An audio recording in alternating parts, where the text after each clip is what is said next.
The story begins by presenting an underwater kingdom where the king of the fish, who wears a magical ring, communicates with his spy, a frog. The king asks about the location of the fish he wishes to marry, but the frog admits that it does not know where it is, which angers the king, who orders the frog to search through rivers, streams, and ponds. Then we move to a Russian village where we meet a blind blacksmith and his son Ivan, who is awakened by his dog. Ivan is a kind-hearted but somewhat naive young man. As he leaves home, his blind father insists that Ivan learn the blacksmith trade, to which Ivan agrees. His father asks him to catch something to eat. So Ivan takes a bucket and a fishing hook and heads to the frozen river. Upon reaching the river, he makes a hole in the ice and lowers the hook. Suddenly, bubbles start forming in the water. Ivan steps back in surprise, and just then, a jet of water shoots a fish directly into his bucket. Pleased with the ease of the catch, Ivan returns home thinking about the meal he will prepare. But to his astonishment, the fish speaks to him and asks him not to cook it. Surprised that the fish can talk, Ivan listens as it offers to grant him 3 wishes if he releases it back into the river. Filled with joy, Ivan promises to think about his wishes. Unwittingly, he expresses his desire to see the whole city without leaving his home. Suddenly, a miraculous event occurs, and his house begins to rise. The fish informs him that his first wish is being fulfilled, leaving Ivan astonished and excited about the possibilities before him. Although Ivan expressed his wish almost thoughtlessly, the fish clarifies that he has officially made a wish. Before he realizes it, Ivan and his forge, as if part of a carriage, move out of his house. The fish explains that since Ivan wanted to explore the city without leaving his forge, the forge accompanies him on his journey. Despite the winter cold, Ivan whispers wishes for warmth and greenery. Instantly, the ice disappears, giving way to a warm spring environment that transforms the landscape into an orchard. The fish then informs him that 2 of his wishes have been fulfilled, and he has only 1 left. Carrying the fish in the bucket, Ivan reflects on how he has wasted his wishes on trivial things, and regrets not having asked for something grander. The fish replies that each person asks according to their own view of the world. As they continue their journey, some bandits intercept Ivan with intentions of robbing him, but finding no money, they try to take the fish.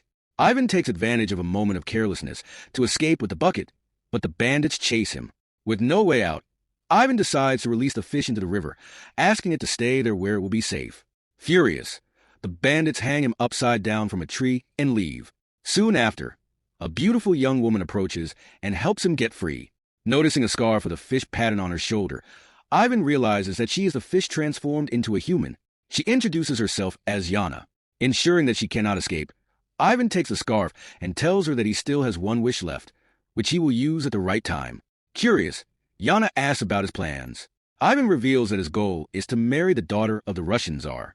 Yana asks if that will be his 3rd wish, and Ivan confirms that he will try to achieve it on his own, asking for her support. She agrees to collaborate. The next scene takes us to the Tsar's palace, where a maid informs Princess Nancy that an ambassador from England is on his way. This news fills her with joy, as Princess Nancy has always dreamed of marrying an Englishman. She quickly gets ready. However, King Yar has a deep dislike for the English and does not want his daughter to marry one at all. Meanwhile, the English ambassador arrives intending to win the king's approval and asks for his daughter's hand. For this purpose, he gives Princess Nancy an umbrella that fills her with joy. But King Yar dislikes all of this and reprimands the ambassador, saying that the English only come with intentions of looting. The ambassador, trying to change his perception, presents a gift thinking it would alter his opinion about the English. At that moment, Ivan and Yana arrive at the kingdom. The ambassador is showing the king a curious device that produces music by itself, hiding the fact that there is a man inside the machine who plays the music by pressing a button. No one else knew this trick. While the ambassador demonstrates the music, Ivan and Yana observe from behind the walls of the palace. Despite the demonstration, the king is not impressed and communicates that they do not need such a machine, but Nancy is completely in love with the English ambassador and wishes to marry him. During a moment of affection, the ambassador begins kissing Nancy's hand, while the king, confused, doesn't know how to convince his daughter otherwise. Just then, Ivan bursts in running and suggests to the king that it is not necessary to marry the princess to an Englishman, as he would bring a machine that could play music by itself. Upon hearing this, the king is delighted, as he is looking for any excuse to avoid his daughter's marriage to the Englishman. The king tells Ivan that if he manages to get such a device, he can ask for anything he wants, even to marry the princess, and the king agrees.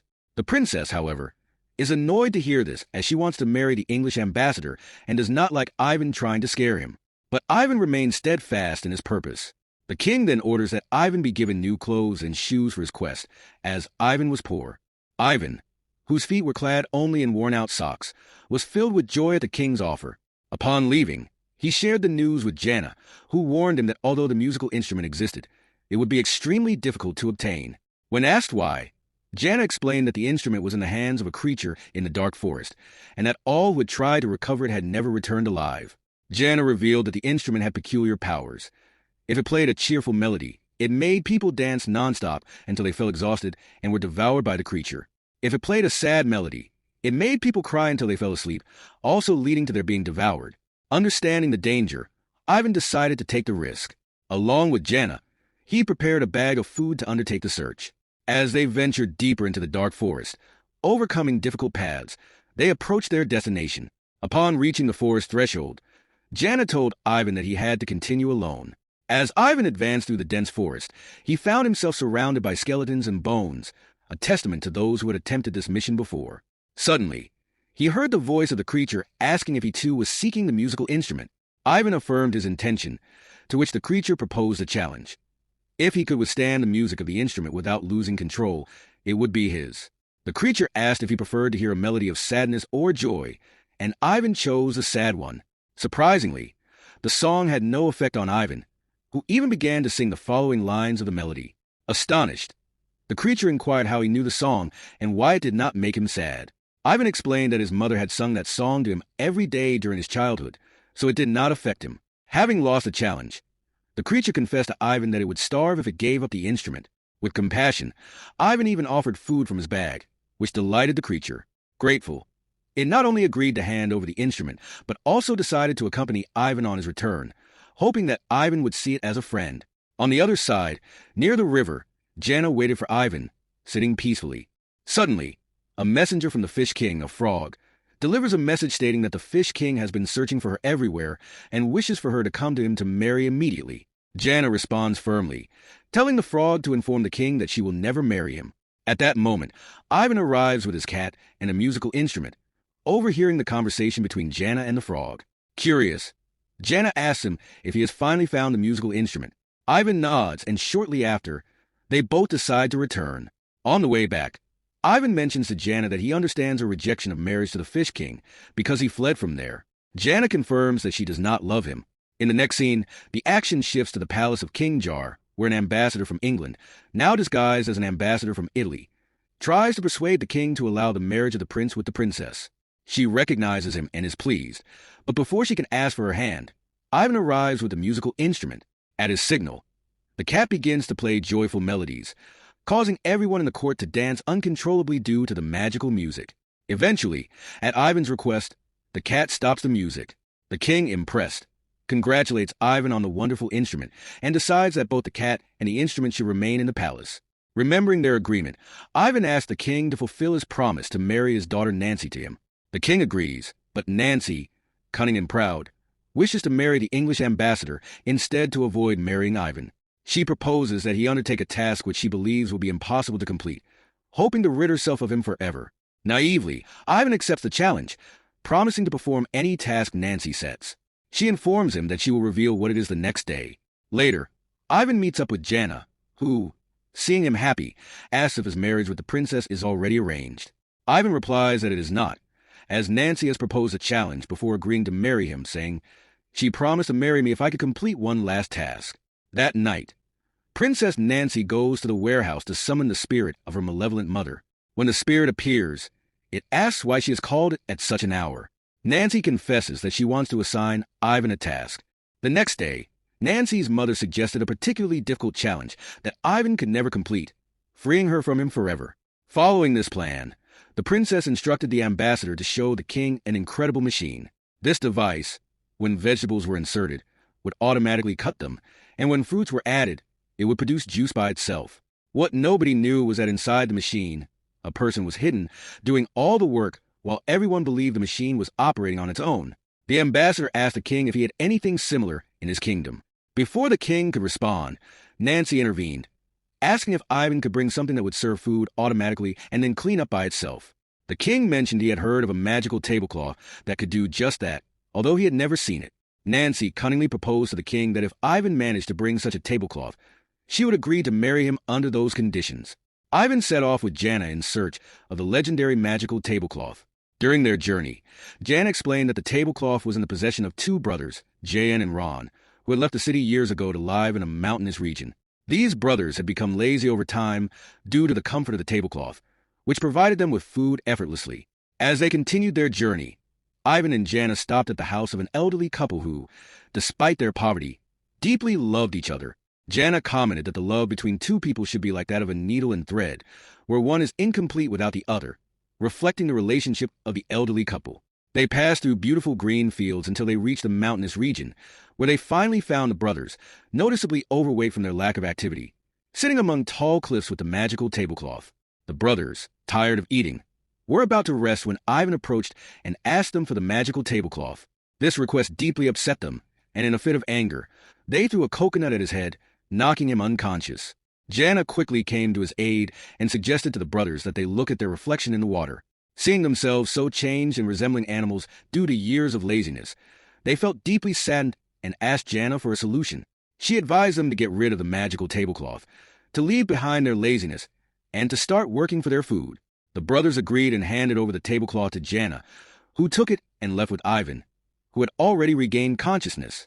As they returned, Ivan, filled with joy for having obtained the tablecloth, began picking flowers in a garden to take to the princess. Jana revealed to him that Nancy didn't truly want to marry him and had only given him that task to get rid of him. Innocent and kind-hearted, Ivan refused to believe it and explained to Jana how he planned to propose to the princess. Ivan's kindness and naivety made Jana fall in love with him, although she decided not to reveal her feelings. Meanwhile, at the palace, the princess and the ambassador were celebrating, thinking that Ivan would never return. However, Ivan triumphantly returned and was enthusiastically received by all the inhabitants of the kingdom, who saw him as a hero. The king, impressed, noted how the people admired and appreciated him. But Nancy was furious as she never intended to marry Ivan. Desperate, she went back to the warehouse to summon her mother's spirit again and sought another plan to avoid the marriage. The wicked mother then revealed another risky scheme. The next day, in front of everyone in the court, Jana declared that she was willing to marry, but only with her mother's blessing. Therefore, Ivan must venture into the dark world to obtain his mother's permission for the marriage. Upon hearing this, the king realized that his daughter was placing impossible obstacles in front of Ivan to avoid the marriage, as going to the dark world and returning alive was nearly impossible. Both the king and Ivan felt discouraged by this daunting task, but Ivan decided to accept the challenge. He turned to Jana, who warned him that going to that place was like entering the mouth of death, as it was an entirely different realm. Ivan asked how he could get there and resolved to go alone. But Jana explained that he must first cross a dark forest and a black river filled with dangers. The next day, Ivan left with Jana for that strange world, but he first visited his blind father, unaware of whether he would return. Hearing Jana's voice, his father expressed his sadness for not having heard his son in days and for being unable to search for him. Both Ivan and Jana felt sorrow at seeing his condition, and Ivan regretted leaving his father, seeking his forgiveness, and obtaining his blessing for the journey. Later, Ivan told Jana that although he had spoiled two of his wishes, he wanted the third to be healing his father's eyes. Jana granted this wish, and his father's sight was restored while working at the forge. Upon reaching the river, Ivan reminded Jana that he had fulfilled her 3 wishes and had given her much support, but he did not want to trouble her further, so he decided to continue the journey alone. He gave her his fisherman's scarf and set her free. However, Jana replied that she still didn't understand that their relationship was like a thread attached to a needle, inseparable. She said she couldn't leave him alone in difficult times and asked him to understand that once he succeeded, they could be together. Jana then decided to accompany him, even though Ivan still did not fully grasp the love she felt for him. Without openly expressing her feelings, Jana got into the boat with him, and together they moved along the river. As they ventured deeper, they saw statues of death messengers everywhere, signaling the beginning of the dark zone. After stopping the boat, they disembarked in a valley where Ivan commented on the strangeness of the place. The guardian of the world approached, surprised and asking how they had arrived there. Jana replied that she had come with him, leaving Ivan astonished. The guardian then revealed that Jana was his daughter and explained that he had forced. Jana asked her father to turn her into a fish so that she could learn and explore the world. She explained that they were there to search for the queen's soul. The guardian informed them that the queen had been a cruel and cunning woman who married the king to gain power and oppress the poor. As a result, her soul was punished in this world, condemned to eternal hunger. The guardian then summoned the queen's soul, and upon appearing before Jana and Ivan, she initially refused to grant her consent for the marriage. Seeing the situation, Jana's father intervened, offering the queen food and explaining that her torment would only end if she agreed. Under pressure, the queen finally granted her permission. The next scene takes us to King Jar's palace, where Nancy and a diplomat are enjoying a feast while the king watches sadly.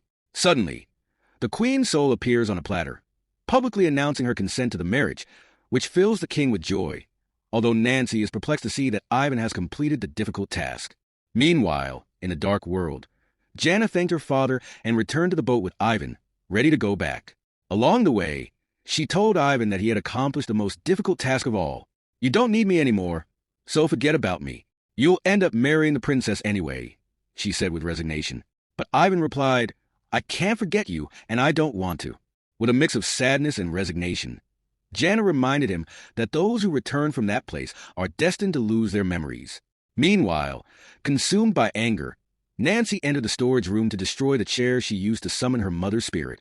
Her mother revealed that she had been forced to grant Ivan certain freedoms under coercion, but confessed she had a secret that could solve all her problems.